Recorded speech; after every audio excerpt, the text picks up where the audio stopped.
Hi everyone, this is Norah Franchetti.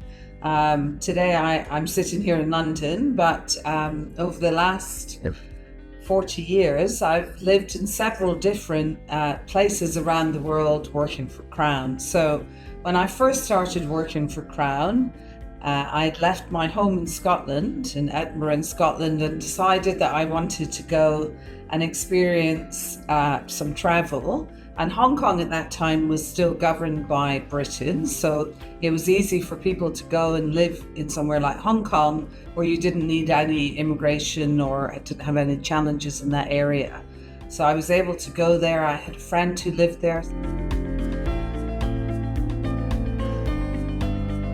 I went there for some, opportunity to find a job, meet some new people, see a new culture. I'd never lived anywhere else except in Scotland. So off I went at a fairly young age and found myself on the streets of Hong Kong. Initially, I found myself a job as a waitress in an expatriate restaurant, but very quickly I got bored with that, and one night in the restaurant I met a very senior gentleman called Bob McGregor, who came into the restaurant, and we got chatting, and he told me he was looking for someone to come and work in Crown. This was in 1983, so a long time ago, and they were looking for somebody to come and welcome people into Hong Kong. And I know today in some of our offices we have customer services people who do that very job. They go out and welcome people to a different country. And so that was my first taste of being an expatriate. From there I moved into China. I worked in mainland China for a while in Guangzhou. So I stayed in Hong Kong for another 6 years actually after that. And it was a great place to live there. It was a very expatriate place. There was much of the population were foreigners that came for similar reasons to me, many for a job, but to just experience new culture. China was opening up, so that Hong Kong was a place that people based themselves and their families so they could look for opportunities in China. And after living there for over 6 years, I decided I wanted to move back to the United Kingdom. And so I came back to London. So I was in London for, I think, about 11 years. And at that time, Crown had many acquisitions across Europe. We were trying to develop our European business. So we bought a company in Switzerland, a company in Italy, a company in France. We opened in the Eastern European countries, so in the Czech Republic, in Poland, in Hungary, and we really were trying to grow and expand across Europe. So I was very much involved in that, bringing on board salespeople to help grow our business. And after about 11 years being in London, there was an opportunity to do a similar job in the United States. So off I went to California. So here was a completely new culture. They spoke the same language, but actually lots of times I had no idea what they were talking about. They used lots of different words.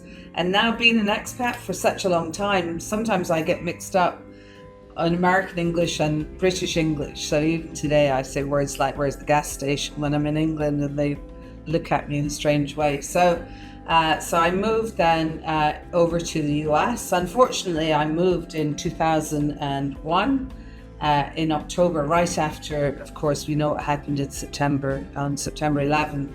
So I went there to grow and develop that business. And again, we were looking at acquisitions in Latin America, and we'd acquired a company in Argentina, in Chile, in Brazil, in Mexico. We were looking to grow our business across the Americas. We just acquired a company in Canada to expand alongside the business we had there already. So my role there was to try and grow our corporate business, build a sales team, which I did.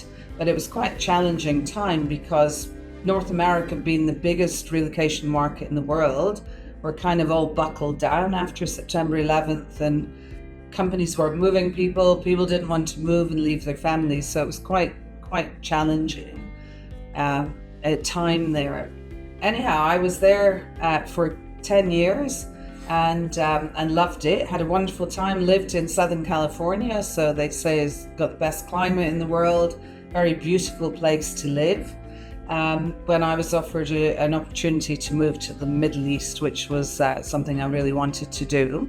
So I moved to Dubai now 13 years ago. Been there quick 13 years again. And it was a new culture, new way of life, very expatriate. So 90% of the population are expatriates, only a very small percentage are local Emirati people. And there's a big South Indian population there because of a lot of the developments that are going on there with the buildings and the roads and all the infrastructure buildings. So we have a lot of Indians and Bangladeshis and Pakistanis, also a big Filipino community there because of all the support they need in terms of services in the UAE. But also there's a big British community, a big American community, and then lots of Europeans, lots of Chinese, recently lots of Russians. They've changed the immigration laws in the UAE in the last year or two, so lots of people are moving in to buy property there, which gives them access to a 10-year visa. People are coming, if they've got relatives who live there, they also can get some kind of concession on immigration. So actually it's a great opportunity for the UAE. They're looking to double their population in the next 10 years. So they're making it easy for people to come live, work and retire there actually. And Dubai, where I live today, its attraction in the earlier days, in the 80s, when I used to have to stop off in Dubai on my way to Hong Kong because planes couldn't make the journey all the way through, and so I knew Dubai from the early days, and of course today it's unrecognizable. Today, countries like China have exported their own expatriates. Countries like India have got their own expatriate population overseas, and their own nationality then is bringing back those, that expertise, that culture that's needed. So the requirement for expatriates to go lock, stock and barrel and take on an overseas assignment is quite different today. At one point, the biggest route was from Western Europe and North America going out to Asia.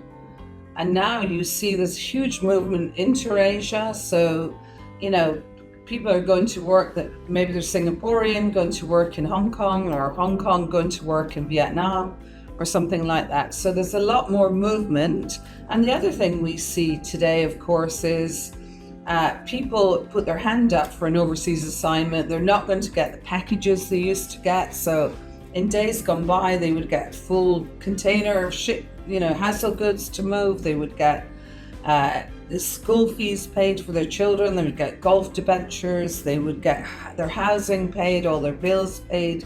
That doesn't happen very occasionally in some very hardship countries.